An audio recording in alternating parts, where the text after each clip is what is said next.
Hello, everyone. Welcome to episode 4 of the SENS Fitness podcast.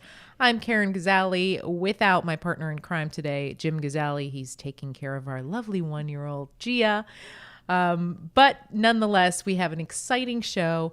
I have Kristen Hislop with us. She is a USAT certified triathlon coach. She's an Ironman coach, certified personal trainer, spinning instructor, swim coach, and the list goes on. And that's just your professional life. We won't even go into mom and great friend and awesome human being all around.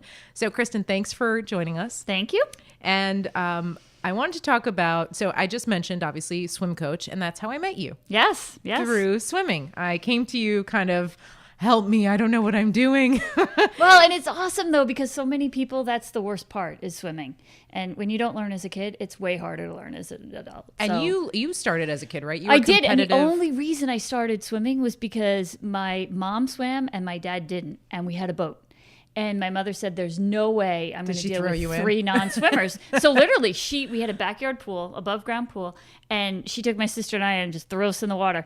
And then decided, well, I probably should give them lessons. So we ended up having lessons, and the guy who was giving us lessons was a swimmer. And he said, oh, you should get them doing swim team. And then we got hooked into summer swim team, which led to Y swim team, which led to both my sister and I swimming all the way through college. Wow. That's so funny. I don't think people do that anymore. My cousin also threw me in the pool and said, learn how to swim. Yeah. Well, and my dad to this day doesn't swim. And so he sailed his entire life and there were times where I had to jump in and save him. Wow. So I could see right then how important it was, to learn how to swim. So for my guys, it was not even a question. They didn't have a choice. They could choose between lessons or swim team. I think that's great. We just enrolled Gia actually in swim lessons at the local Y because I'm terrified of something happening. Yes, exactly. And when they're that age, right, they have the right reaction. They flip over on their back and they breathe. So how did you get into becoming a coach? Where did that start? It's interesting because both my grandmothers always said, you should be a teacher. And I always thought they were crazy because I did not speak in class when I was a kid. I didn't speak in class in college. I was terrified. I was not going to get up and do anything. And it wasn't until I was working at the Federal Reserve Bank that they said, we need somebody to train on this new software program. You know it. Can you do it? And I was like, oh, geez. So I did it. And I learned that, wait a second, I know what I'm going to say. Nobody else knows what I'm going to say. It's all right. It'll work. So, I did some of that training, and I still would never have thought of myself in the coaching role. And I got into tries in the early 90s when I lived in Colorado, and I just raced myself. And it wasn't until we moved here and I went to the Y and they were starting a try program. And I said, well, I can help.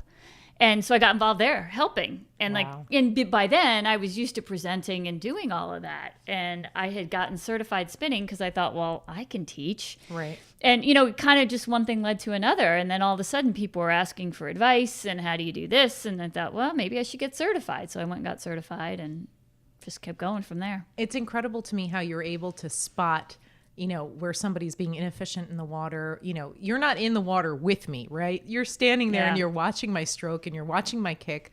And I thought it was so fascinating to watch you say, okay, I can tell this is happening. Am I right? And I'd be like, yes, you're spot on. That's and part of it is when sometimes they say you can't, if the people who coach and teach can't do. And I always hated that phrase because I also sailed competitively. And I was a sailing instructor all the way through college. That was my summer job. And I would literally get in the water and have people sail around me and tell them what they were doing. And I was like, no, I can be a really good sailor, but I can also be a really good teacher. So I did actually coach that early on. And I think it's part of it is when you can do it, sometimes you know the feeling so you can better explain it. And you can identify things that maybe it's harder to identify if you've never done it. Absolutely. I think too, what's interesting is when it comes to triathlon, swimming obviously being one of the big components, one of the 3, it's such a fascinating sport, period. But then when you throw in women into the mix, it's so neat to see how women and men can play on the same field, race at the same time, and at times kick men's butt, So how do you get out there and how do you look at the field, the sport in general? How do you kind of speak to women? Because I know when I got into triathlon, it was so intimidating.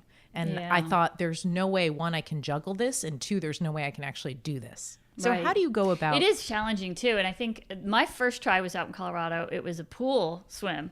So of course I was a swimmer. That was no big deal. And then it was a bike and a run, and I messed up everything, every single piece of it outside of the swim. I did something wrong. But I went with a whole group of people, and I was 27 or something. So we were just having fun. And because of that, I think that was a really nice first race for me, because there were no expectations. It was pretty low key then. I mean, you wore your bathing suit the whole time. You wore sneakers. There were no aero bars on the bikes. You know, it was really low key. And that's out in Colorado. I did a couple of Danskin, and I can never remember the name of the other one, but it was another all-women's event. And it's the first all-women's event I did. I was like, oh, there's something about this. And because a lot of women do get really intimidated. And honestly, you don't need to be.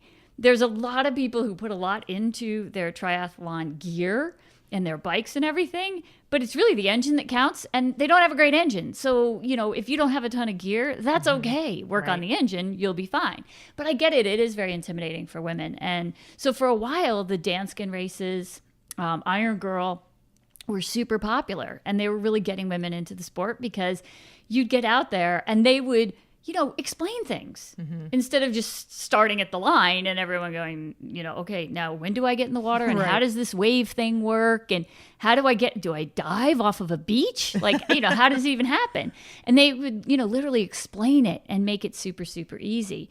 And then I think the next step of that was Women for Tri. It was an Ironman initiative that the goal with that is to get more women into the sport by making it easier and more accessible, so that they can see that, you know, you can do sprints, you can even do an Olympic and not spend too much time training. You can still focus on your family and your career and everything else. And then you have this group of women you can draw on for all that knowledge. Yeah. So that then you don't go into it like, okay, what is this thing I'm supposed to put on my head? And why do I have a different color than everybody else? And, you know, those little things that once you've done a couple, you take for granted. Yeah, and you mentioned, so obviously triathlon, a very individual sport, but there's such a huge community. And when you're out there and you're racing and you look to your left and you look behind you and in front of you and everybody's cheering everybody on, I think that's fascinating. That's such a cool component of the sport. And one of the things too that's so different about it too is, you know, in a run, you start and you're going kind of your pace, and you've got all those same people around you that are going your pace. So you can see somebody that's your age just ahead of you or behind you. Well, in a tri, it kind of depends on the event, whether you start with everybody in your age or maybe you don't and you start on swim speed. So you honestly have no idea really when you're racing a lot of times where anybody else is, you know, and how old they are, or, you know, how fast they are, because you're all kind of going the same pace of where you are. So there is a lot of camaraderie around that, and people really like to suffer together, you know. So when there's a hard hill, everyone commiserates. I'll never forget this past August at, or was it September, whenever Lake George Olympic was, there was a young girl, and she was riding along, and we kind of were slingshotting. You know, I'd get ahead of her, she'd come back, get ahead of me. And I was just watching her ride. She didn't have clips. She had, you know, she had a road bike. She had a lot of power. She was very, very strong. But I noticed she had the cages on her pedals, but she wasn't pulling up at all. And so I just said to her, we were coming up on a hill, and I said, listen, you are a super strong girl. You got to pull up on those pedals. I want to see you really take this hill. Oh boy, did she ever take off on the hill. And afterwards, at the end, you know, she came over and she said to me, she's like, thank you so much for telling me that. She's like, I have no idea how to cycle. Aww. I said, you were doing awesome out there for someone who says they have no idea how to cycle. But, you know, a lot of times people will come up and they'll like give tips or they'll give encouragement, and that makes it so fun. And you mentioned too the component of juggling things, right? So people have lives. They have spouses, partners, maybe children, maybe, you know, dogs, pets, whatever. Day jobs, maybe not. How do you talk to somebody out there who's maybe interested in trying but says, you know what, I'm absolutely swamped. There is no time in my schedule. You coach clients like that, right? Oh, yeah. Yeah. Well, and that's, you know, and I do a lot of stuff where I have to try to get volunteers, and everyone always says, oh, I have too much going on. And part of me always wants to say, really? More than me? You know, if I can balance it, you can too. I think part of it for the athletic side of things is when it's a priority, you can find the time. The flip side of that is I think it's really important that people don't try to make triathlon central to their lives, just like running, any athletic, it should be part of your life. So you need to look at your life and say, you know what, I can carve out 6 hours a week to work out. What could I do with that? Yeah. And then you put in the optimal workouts so that you're not having to give everything up. Because if you give up other stuff, you'll resent it. Right. You put pressure on yourself. Yeah, what you good can't is that? do it. Right. Yep. And then you're not happy with results because you think, well, if I'd put in more time, I could have done better. Or if I'd, you start second guessing it, and then people tend to drop out. And there's a lot of, and you've seen it on social media of, I was out riding for 8 hours today. And, yeah. Well, that's nice if you have all that time, but did you really get a good ride in? Right. So it's also that balance. And sometimes I think it's hard because people see what other people are doing. And you have to remember on social media, everybody always puts the best out. Sure.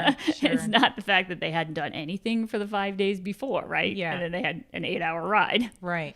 No, and Jim and I talked too about, and when he's coaching our triathlon clients, it's not just about having the longest ride. It's about being efficient, right? Exactly. So you can put in an hour workout, but really, Yep. have your power and your levels and everything is rocking and rolling. I think with the Time to Try initiative, the hope, obviously, the more that we talk about it, the more that you're meeting people and extending your network. The idea of getting people involved in the sport of triathlon, why do you think it's kind of taking a little while to get people back into it? Are people just not aware? It's really interesting, and I love research, so I research everything. So I research, what are the best watches and what's the best way to swim, and I also look at, what these younger age groups coming out are looking for. And so when we look at it, and especially as co-race director of Freihofers Run for Women, I look at, okay, how do we get women in their 20s running? Mm-hmm. Why are they not running? And a lot of it is they're looking for an experience, and they're looking for that camaraderie and the friends. And what's that something we can go do that's all together and we're going to have a blast? And maybe it's a little challenging, but not necessarily competitive. Mm-hmm. And so I think framing triathlon within that realm, a lot of people look at it and a lot of people certainly look at Ironman and they'll see Kona and I got to do that. And they don't even realize there's shorter distance available. Or they look at it and they see, they spectate a race and they see like, oh my gosh, those bikes are crazy and people have these suits on, to swim in, and I can't do that. I can't, so it's making it more well known that you don't have to have a triathlon bike. You can do a lot of tries in this area without a wetsuit. So you don't have to have all the whiz-bang stuff to get started. There's indoor tries all winter. So you can just get a feel for it. And I think typically when people get a feel for it, then they really go, oh yeah, this is fun. Yeah. So that's part of the Time to Try initiative, and it's between USA Triathlon and Ironman, is to try to get people just to take that first step. Right, because once you do, you're hooked. You're hooked, right. And I always tell people, because people are like, oh, I don't know. I said, imagine you do a run and you don't do as well as you wanted to do. Then it's kind of like, oh. But if you look at a try, maybe your run didn't go well, but your swim went so well. Yeah. And so then you're all excited because it's like, all right, my swim is awesome now. Now I just have to work on my run. Right. And then the next race, it's like, oh, the bike, I could have done better on those hills. Like there's always some place you do really well, and there's always some place there's room for improvement. So it makes it fun because then you want to go back. What are those places for you? Where do you do really well and where do you have... I always can improve on the bike. I never train enough on the bike. Why if I really trained on the bike, is that because of upstate New York? No, I really don't have great excuses. I did get hit by a car on my bike in Colorado, so it took me a while to get back on. And I don't have really good excuses. It's probably my least favorite. And as I always tell people, train what is your least favorite, right? Because that's how you get better. Right. So we know what we need to do after we stop recording. We'll get Jim Gazzali in the pain cave with you. Yeah, exactly. And we'll make you love that bike. Yeah. What about, the idea that we talked about women being on the same playing field, watching Kona this past year. I think there was a portion of the bike, the end, Daniela Keefe, I think rode harder, faster, stronger than any of the professional male athletes, which is unbelievable if you think about it. Like the fact that we are capable of so much more than people tend to think we are, right? You look at somebody and you're just like, oh, this, lean, athlete over here. What can she really do? Well, and I think it's really interesting too, and that brings up a point that I'm really kind of getting passionate about now too, is all research is done on men. So even like from the nutrition standpoint, from the exercise physiology standpoint, most studies you look at are done on men. So it's done on primarily men, and then they say everybody. They don't necessarily say, oh, this study was only done on men. So yeah, you need, 30 grams of protein at this point in the day. And it was because that's what came up in the study. And it's not necessarily true for women. And they don't use women in the studies because we have menstrual cycles. And so you can't, There's a variable. It is. It's variable. But if you start to understand how the female body works, there are times of the month where you are ridiculously strong. Right. And so I think a lot of these elite women athletes, they're dialing into that. So they're dialing into what's the nutrition that they need and what's the training that they need and optimizing that. And I think you're going to see a lot of women going a lot faster as a result. Yeah, it was eye-opening for me when I read, you recommended Hear Me Roar. I read that, and when I understood, oh, wow, I'm actually the strongest on the very first day of my menstrual cycle. Yeah. And it was like a mind shift. My whole mindset changed, and all of a sudden I wasn't dreading having, my period on the day of a race. I was kind of looking forward to it. Exactly. You're like, yay, high testosterone. I'm going to rock this.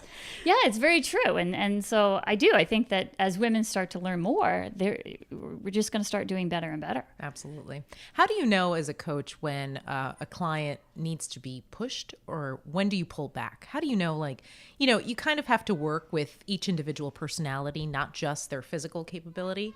That's so true. Right? Yes. So how do you know? How do you get that sense from somebody? So I think, and that's one of the challenges in coaching, and it is interesting because you have to know the sports, right? And in triathlon, you have to know the sports, you have to know nutrition, you have to know recovery, but you have to know psychology, right?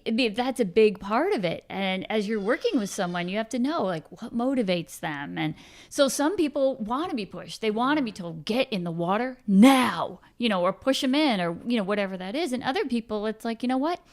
You do need to dial back now, and you need to pull it back. And a lot of that's just getting to know each person. And that's why I think that's why the coaching is so rewarding and fun. And it's frustrating to see people say, well, I can't afford it, or I can't do it. And I think if they tried it, to have someone who gets you is so valuable, right? And it gives you that ability to take a step back and then say, all right, I'm just going to work on this workout because I don't even have to think about that. And then you have somebody you can go to. I have learned when more people are, pregnant or have something coming up or are getting married or going to propose at the finish line or, stuff like that, because it becomes part of the training. It's impacting their life, and they let me know about it. Here's something that's happening. And so, I think it's fun, it's interesting, it's challenging too. Right. So it is just understanding each individual person. That's fascinating. It's almost like they come to work, and yet you're also kind of their therapist and their relief. Absolutely. Yep. That's so true. It is. And if you think about it, anybody that you're good friends with, you end up being a therapist for them. Yeah, absolutely. Right. So, right. And that's a workout at times, depending on the person. Right. And it just depends on, kind of where they are in the cycle. Right. But it's so cool, and there are a lot of books, especially focused on women now, coming out about, kind of finding your own internal strong and understanding yourself and understanding your limiters. And so I think women are getting a lot more interested in that and focused on that. So they're really starting to understand what drives them. I think a lot of women around 40, they start to take a little bit of time to think about that stuff for themselves. And that's why so many are like, I'm doing a half marathon. Yeah. They go out and say, I want to do something challenging. Yeah. Because they're ready to say, you know what, I can. That's so great. What a great time. But we need to move that up to 20s. Yeah, why not? Right? Especially when you're physically more capable. Not to say a 40-year-old woman is not. I mean, a 50-year-old woman can kick my butt, 60-year-old, but I think that you're right. Absolutely. Yeah. Take advantage. And to make it part of your life. Yes. Then, because I started when I was in my 20s, I didn't have kids. At that point, I didn't even have a dog. So I had the time. And then as I started getting more and more in my life, that was just part of me. So that wasn't going away. I wasn't going to stop doing it. Right. I balanced it out. It becomes second nature. Sometimes the family doesn't like that, but oh well. But you balance, right? You always find the balance because you make that a priority. Your family's obviously a priority. priority, Yep. and you find ways to make it work. I know Jim wakes up crazy early hours to get in his training so that he can then stay with the baby, and I can sleep an extra hour. Exactly. You make it work. You do. How do you go about finding your clients? Now, I know you've been a coach for how many years now? A long time. Yeah, it's like 13 now. 13. That's Yeah. pretty impressive. And that's what you do exclusively. Yeah, so I mean, I teach classes at the Y and event and places like that too. But yeah, and it's interesting because I always think about, should I like put out an ad or do something? And a lot of times, like I've done the swim clinics, and you have people come and they'll start doing it and say, oh, well, maybe I should try because they just want to learn how to swim or they want to get better at swimming. And maybe they're interested in open water swim. Well, as soon as they're hanging out with some triathletes, it's always like that little switch and kicks over. For a while we had a Luna team, and that generated some clients. And like this summer I had a guy, he did his first Ironman. And he was the one who proposed at the finish line. And now his dad wants to do tries. Wow. So we're going to meet and talk about that. So a lot of it is word of mouth and being part of the local, scene. Right. Any advice for budding business men and women like Jim and myself? We're very new to the game. Yeah. What would you say, when times are tough, when it feels like we've taken on too much, when all we want to do is this for a living full time? What do you say to somebody? What's your advice? Well, and I think it's interesting because there are times where I even go through that and think like, oh, now I have a lot of ideas. I got ideas out the wazoo. But, you can only do so much. And so I do think it's like kind of having your strategic vision of what it is that you really want to do. And then, it's how do you make that happen? I think, and I didn't understand this when I went to college, the power of networking. And being in the community and talking and willing to go out. I think it was a huge benefit to me moving. I mean, we moved from Boulder, Colorado. So here I was in Mecca. But I was this little fish, right. I wasn't winning races because that's really hard to do when you have Olympians around. Right. I did have one race where I did well, but none of them were there. And then, we moved here and I got involved. And because we moved here and I didn't know anybody and I didn't have family in the area, I had to go find things out and find resources. And so by doing that, I ended up creating a really nice network. And then I volunteered, and coached with Team in Training, and I coached for the Y Tri program and, picked up things like that, the local tri clubs, doing things and those places. And it just, expands your network. And then people start saying, oh, well, go talk to Kristen about that. Or yeah, that's great advice. Talk, be open, inquire, ask questions. And the other thing, too, I think is interesting is, and I don't really feel this way on the triathlon side, there are a number of tri coaches in the area. And I'm happy to say to somebody, hey, you know what? I think you'd be a great personality fit with another coach. Because, that's the way it works. And people float around, they'll work with one coach, they'll go to another coach. And I think that's good. And I always tell people, like, I'm going to give you my ideas about what you need in swimming. But go talk to somebody else too, because we may be both trying to get you in the perfect body position, but they may say something differently that will get you in that right position. Right. So I have a lot of tricks and things that I tell people, but sometimes I don't even have all the different ways to say it. That says a lot about you and your character. The fact that you don't have the ego to say, "Well, I know it all. What do you need another coach for?" Well, yeah, because I don't know it all. But that speaks a lot to who you are as a person. What's next for you? What do you have on tap racing season and as a coach and as a person? Well, so I have a senior in high school who I think has finally gotten all his applications for college in. So he's going to be running D1. So we have to get through that decision. And so that's my big pressing one right now. He said by the end of November he'll do it. And then the boys have their indoor track and spring track seasons. So that becomes like, that was the first thing I laid out is what I thought would be their events, because then I can start plugging my stuff in after that, because I don't want to miss those. And I feel like I've been really lucky that I've gotten to see, Alex is graduating. His last cross country meet as a high schooler will be next Saturday. Wow. And I've gotten to see so many of those. That's awesome. So I like to put that down as my calendar first. And then I did sign up for Ironman Maryland 70.3. And I am going to train on the bike for that one. So, and then I'll do, a bunch of the other races in the area. USA Track and Field has a Grand Prix series. So I like doing those road races too. So I'll put a bunch of road races on and then we'll see. We'll see. The world is your oyster, as they say. Yes. Well, Kristen, thanks so much for joining us. I feel like you are an absolute gem. You're like, so are you. A present. You're like my present, my personal present when I walked into that swim clinic and I was like, oh, this is so much fun. Well, that's the goal, right? It's got to be fun. If it's not fun, why are we doing it? Right, exactly. And you say all the time too, I had written this down, your theme, do, believe, and achieve. Yeah. And I do think like a lot of people, you just have to try. Right. And then the big part is getting people to believe in themselves. Yeah. As soon as they do, and that's something, again, like my son, the 15-year-old Jack, he had to write an essay in English about getting out of your comfort zone. And I've always told him in running, like, Jack, you have beautiful form. You're so strong. Like, you've just got to learn to get out of your comfort zone. You just got to learn to go hard and know what it feels like, and that you cross the line and you're still in one piece. Right. So he wrote about in his English how learning to get out of his comfort zone in running has helped him in other areas of life. Wow. As a 15-year-old, if you get that, that's huge. That's hardcore. That's he goes up to people in school he doesn't know and talks to them. So like if we can get more people doing that and getting out of your comfort zone, wow. Yeah. So if you're listening, come on, now's the time. Step it up. Let's go out of our comfort zone. That'll do it for this episode of our Sense Fitness podcast. Thanks so much, everyone, for listening. Just a reminder, again, Kristen, thanks again. Yes. Reminder for everyone listening, we do have free shipping on any supplement order from First Form. You can find that at firstform.com/sensefitness. And also, why not be fashionable, look cool doing it. Head to Barbell Apparel. You get 10% off everything there with the promo code SenseFitness10 at checkout.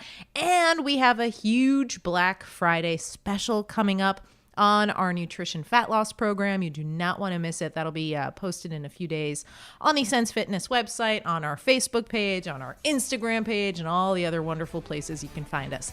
Thanks for listening, and we'll talk to you soon.